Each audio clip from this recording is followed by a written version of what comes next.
Assalamualaikum, dear friends, how are you fine? My name is Engineer Awais Aslam. आज मैं एक नए लेक्चर के साथ आप लोगों की खिदमत में हाजिर हूँ। आज का जो सब्जेक्ट है वो है computer applications, DAE electrical technology first year. Code है इसका CUMP122। शॉर्ट आंसर्स हैं, बहुत इंपॉर्टेंट शॉर्ट आंसर्स हैं जो मैंने पास पेपर से लिए हैं। इन्हें आपने बहुत गौर से सुनना है, इन्हें याद करना है, लर्न करना है, ताकि आप कंप्यूटर का 50 नंबर का जो पोर्शन है, 50 मार्क्स का जो पेपर है, वो अच्छे मार्क्स में हल कर सकें। ओके जी, आइए शॉर्ट आंसर से पहले चीज़ ये है, बिट और बाइट में मवाजना करें। बिट और बाइट क्या है? बिट और बाइट बेसिकली कंप्यूटर के अंदर मेमोरी को सेव करने के यूनिट्स होते हैं। बिट छोटा होता है, बाइट बड़ा होता है। अच्छा जी, बिट कंप्यूटर में डेटा महफूज करने का सबसे छोटा यूनिट है, यानी एक बाइट में 8 बिट होते हैं। एक हरफ को महफूज करने के लिए एक बाइट या 8 बिट्स की ज़रूरत होती है। ओके, अगला सवाल ये है, बड़ा इम्पोर्टेंट सवाल है। हमारे पास जो पहले कंप्यूटर्स होते थे जिनके अंदर हम विंडो एक्सपी इस्तेमाल किया करते थे, अब भी विंडो एक्सपी इस्तेमाल हो रही है, लेकिन इसके नए वर्जन आ चुके हैं। विंडो एक्सपी में डेस्कटॉप बयान करें कि विंडो एक्सपी जब हम कंप्यूटर में खोलते हैं तो डेस्कटॉप जो सामने आता है वो क्या होता है। आइए हम डेफिनेशन की तरफ चलते हैं। विंडो चलने के बाद कंप्यूटर स्क्रीन पर जो मंजर दिखाई देता है, जो तस्वीर सामने आती है, वह हम देखें, उसे डेस्कटॉप कहते हैं। जब हम सामने कंप्यूटर को जब हम ओपन करते हैं, लैपटॉप को ओपन करते हैं, सामने जो हमें एक कलरफुल पिक्चर नज़र आती है जिसके ऊपर माई कंप्यूटर लिखा होता है, जिसके अंदर रिसाइकल बिन भी होता है, वो डेस्कटॉप होता है। डेस्कटॉप के ऊपर मुख्तलिफ़ किस्म के आइकन्स, मेन्यू और डायलॉग बॉक्सेस मौजूद होते हैं। ठीक है जी, इन आइकन्स के ज़रिए मुख्तलिफ़ प्रोग्राम्स, फाइल्स और ड्राइवर्स वगैरह तक तेज़ रफ्तारी से रसाई हासिल की जा सकती है। आप डेस्कटॉप को खोलेंगे, खोलते आगे आप देखते हैं कि आपको एक डायलॉग बॉक्सेस नज़र आएंगे, आपको मुख्तलिफ आइकन नज़र आएंगे। इसके अंदर रिसाइकल बिन भी होगा, माई कंप्यूटर भी होगा और मुख्तलिफ चीज़ें इसके अंदर मौजूद होंगी। अच्छा जी, इन आइकन के ज़रिए से हम मुख्तलिफ़ किस्म के प्रोग्राम्स को, फाइल्स को और ड्राइवर्स वगैरह तक हम आसानी से और तेज़ रफ्तारी से रसाई यानी पहुंच हासिल कर सकते हैं। अगली चीज़ बड़ी इंपॉर्टेंट है, कैश मेमोरी की तारीफ़ करें, जिसे हम कैशी मेमोरी भी कहते हैं। अगर आप देखें, आपका जो मोबाइल होता है, जब हम मोबाइल के अंदर डेटा को जब आपकी मेमोरी फिल हो जाए, इसकी इंटरनल मेमोरी कंप्यूटर की या आपके लैपटॉप की या आपके मोबाइल की जब आप देखते हैं तो कैशी मेमोरी होती है। आमतौर पे जितने प्रोग्राम चल रहे होते हैं इस प्रोसेसर के अंदर, वो कैशी मेमोरी में सेव होते हैं। इसकी डेफिनेशन क्या होगी? कैश मेमोरी साइज़ में छोटी लेकिन तेज़ रफ्तार मेमोरी है। ये प्रोसेसर के काम करने की रफ्तार बढ़ा देती है। प्रोसेसर्स जो मोबाइल्स में और कंप्यूटर्स में मौजूद होते हैं, जो डेटा बार बार इस्तेमाल प्रोसेसर करता है, इस डेटा को कैशी मेमोरी में प्रोसेसर महफूज कर लेगा। इस तरह प्रोसेसर पर डेटा का बोझ कम हो जाता है, यानी उसका सर दर्द नहीं करता।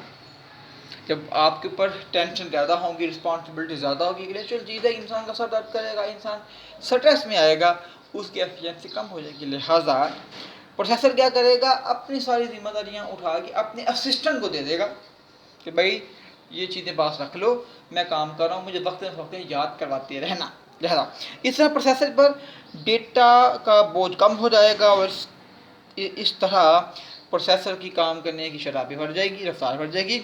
विंडोज़ में रिसाइकल बिन का क्या काम होता है? सिंपल चीज़ है जो आप अक्सर देखते हैं। रिसाइकल बिन में ये होता है कि हम कोई भी चीज़ जो डिलीट करते हैं, सिंपल डिलीट करेंगे बजाय रिसाइकल बिन में चले जाएगी। हम आराम से रिसाइकल बिन को ओपन करेंगे या वहाँ से डिलीट कर देंगे, या हम रिस्टोर करना चाहेंगे, हम फाइल दोबारा हासिल करना चाहेंगे तो हम उसे रिस्टोर कर देंगे। विंडोज़ में जब कोई फाइल डिलीट या ख़त्म कर दी जाए तो रिसाइकल बिन इन फाइल्स को अपने अंदर रख लेती है। ज़रूरत पड़ने पर वो डिलीटेड फाइल्स दोबारा हासिल भी की जा सकती हैं या मुस्तकिल तौर पर ख़त्म की जा सकती हैं। अच्छा जी, अगला क्वेश्चन है क्वेश्चन नंबर 5, प्रेजेंटेशन से क्या मुराद है। जब भी कोई शॉर्ट आंसर आएगा पेपर के अंदर, जब प्रेजेंटेशन का लफ्ज़ आएगा तो हम सीधा कहते हैं पीपीटीज। हम स्लाइड्स में जाएंगे, हम पावर पॉइंट में जाएंगे। पावर पॉइंट में प्रेजेंटेशन के ज़रिए हम अपनी असाइनमेंट अक्सर जमा करवाते हैं इंजीनियरिंग यूनिवर्सिटीज़ के अंदर, या कोई भी चीज़ हम जब स्लाइड्स में लेते हैं तो पावर पॉइंट में प्रेजेंटेशन के ज़रिए लोग अपनी बात को मौसर अंदाज में दूसरे लोगों तक पहुंचा सकते हैं। होता क्या है, कोई जब एक स्लाइड लेते हैं तो स्लाइड के अंदर आप पावर पॉइंट में जाएंगे, एक पीपीटी होगी, पीपीटी से पहले एक आपको एक स्लाइड मिल जाती है। स्लाइड के अंदर एक बड़ा एक सिंपल टेक्स्ट लेके मुख्तलिफ फॉन्ट में रख सकते हैं। आप उसके अंदर हरकत करने वाले ऑब्जेक्ट्स भी रख सकते हैं, आप उसमें वीडियो ऐड कर सकते हैं, आप म्यूज़िक ऐड कर सकते हैं, आप सब कुछ ऐड कर सकते हैं। जब आपकी प्रेजेंटेशन जो आपने मुख्तलिफ फिनिशिंग करके स्लाइड के अंदर आपने अपनी एक टेक्स्ट को लिखा होगा, उसके अंदर जो आपने खूबसूरती पैदा की होगी, इससे आप अपने जवाब को, अपने दिल की बात को लोगों तक बड़े अच्छे अंदाज में कन्वे कर सकते हैं। यानी दूसरों तक बात को खूबसूरत अंदाज में बयान करने को प्रेजेंटेशन कह सकते हैं। तारीफ़ क्या होगी, पावर पॉइंट में प्रेजेंटेशन के ज़रिए लोग अपनी बात को मौसर अंदाज में दूसरे लोगों तक पहुंचा सकते हैं। प्रेजेंटेशन में सादा टेक्स्ट है, इसके ज़रिए अब चार्ट, तस्वीर, एनिमेशन और वीडियोस का इस्तेमाल भी किया जाता है। अगला सवाल ये है कि निचली दर्जे की ज़ुबान से क्या बात है, यानी लो लेवल लैंग्वेज का क्या मतलब है। लो लेवल लैंग्वेज क्या होती है, कंप्यूटर का जो हार्डवेयर है वो लैंग्वेज होती है लो लेवल लैंग्वेज, जिसे कंप्यूटर बड़ी आसानी के साथ समझ सकता है और अपने आप को डील कर सकता है। इसकी प्रेजेंटेशन, इसकी अब डेफिनेशन क्या है, निचले दर्जे की ज़ुबान यानी लो लेवल लैंग्वेज ऐसी लैंग्वेज होती है जिसको कंप्यूटर आसानी से समझ सकता है, अंडरस्टैंड कर सकता है। ये ज़ुबान कंप्यूटर हार्डवेयर के करीब तर होती है। ये ज़ुबान यानी लैंग्वेज प्रोग्राम्स के लिए ज़्यादा कंट्रोल मुहैया करती है। कंप्यूटर के अंदर देखेंगे दो तरह की लैंग्वेज होती है, एक लो लेवल लैंग्वेज, एक high level language. Low level language हम क्यों करते हैं, लो लेवल लैंग्वेज ऐसी लैंग्वेज होती है जिसके अंदर कंप्यूटर बड़ी आसानी के साथ अपने प्रोग्राम्स को कंट्रोल भी कर सकता है और बड़ी सिंपल होती है उसके लिए अंडरस्टैंड करना। अगली चीज़ ये है जो हमारा क्वेश्चन नंबर 7 जो है आज का, विंडोज़ में स्क्रीन सेवर्स का क्या मकसद होता है। अक्सर आपने देखा होगा हमारे पास जो विंडो 98 होती थी, हम ये करते थे कि विंडो 98 को जब अभी मौजूदा विंडोज़ के अंदर भी ये चीज़ मौजूद होती है, हम काफ़ी देर तक अपने कंप्यूटर को बंद कर देते थे, लेकिन जैसे ही हम काफ़ी मुद्दत के बाद जब हम कंप्यूटर को चलाते थे तो उसके अंदर स्क्रीन सेविंग का एक अंदाज मौजूद होता था, उसके अंदर स्क्रीन सेविंग मौजूद होती थी। ठीक है, अंदर स्क्रीन सेविंग मौजूद होती थी। स्क्रीन सेवर कंप्यूटर स्क्रीन पर नज़र आने वाले मुतहरिक तस्वीर होती हैं जो ऐसी सूरत में ज़ाहिर होती हैं जब आप कंप्यूटर को ख़ास वक्त तक बिल्कुल इस्तेमाल नहीं करते।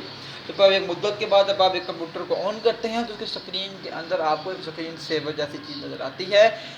मुख्तसर ये कि स्क्रीन सेवर कंप्यूटर को बहुत वक्त तक इस्तेमाल ना करने की सूरत में उसकी स्क्रीन को नुकसान से बचाती है। सिंपल डेफिनेशन है। क्वेश्चन नंबर 10 है, डिफ़ॉल्ट से क्या मुराद है। डिफ़ॉल्ट बड़ा इंपॉर्टेंट क्वेश्चन है जो कि आया है आपके पास पेपर्स में। डिफ़ॉल्ट से मुराद वो सेटिंग होती है जो माइक्रोसॉफ्ट वेयर्स में पहले से मौजूद होती है। अगर इस्तेमाल कुरिंदा अपनी मर्ज़ी से कोई ऑप्शन तब्दील ना करे तो डिफ़ॉल्ट ऑप्शन होती है। मसलन डिफ़ॉल्ट साइज़ फ़ॉन्ट का 12 साइज़ होता है। ये चीज़ के डिफ़ॉल्ट क्या है, डिफ़ॉल्ट कहते हैं कि पहले से मौजूद होता। मसलन हम कहते हैं कि वो शख्स बाय डिफ़ॉल्ट अच्छा नहीं है। बड़ा छोटा लफ्ज़ एक है, वो इंसान बाय डिफ़ॉल्ट चवल है। आपने अक्सर चीज़ सुनी होगी, बाय डिफ़ॉल्ट कुदरती तौर पर, पहले से डिज़ाइन के तौर पर, कुदरती तौर पर। इसी तरह डिफ़ॉल्ट से मुराद है कि आपका कोई प्रोग्राम है उसके अंदर सेटिंग होती है आप जब उसे यूज़ करते हो तो डिफ़ॉल्ट में वो पहले सेटिंग मौजूद होती है। अगर आप उस सेटिंग में अपनी ज़रूरत के मुताबिक कोई उसकी पैरामीटर को चेंज नहीं करते तो सेटिंग मौजूद रहेगी। लिहाजा डिफ़ॉल्ट सेटिंग की मिसाल ये है कि अगर आप माइक्रोसॉफ्ट ऑफिस में वर्ड में जाते हैं तो ऊपर पहले से 12 का साइज़ टेक्स्ट का मौजूद होता है। ये बाई डिफ़ॉल्ट सेटिंग ही है। ओके, आप मेरे चैनल को लाइक कीजिए, सब्सक्राइब कीजिए। मैं फिर कल इंशाअल्लाह आऊँगा फर्दर शॉर्ट क्वेश्चन के साथ, ताकि आप अच्छी तैयारी कर सकें। कोरोना का वक्त है, अच्छे अंदाज में यूटिलाइज़ कीजिए, पढ़िए। कम से कम अगर आप शॉर्ट आंसर प्रिपेयर कर लेते हैं तो मैं आपको गारंटी देता हूँ अल्लाह के फजल से कि इंशाअल्लाह ताला आप पेपर पास कर जाएंगे। Thank you very much. अपना ख्याल रखिएगा। खुदा हाफिज़।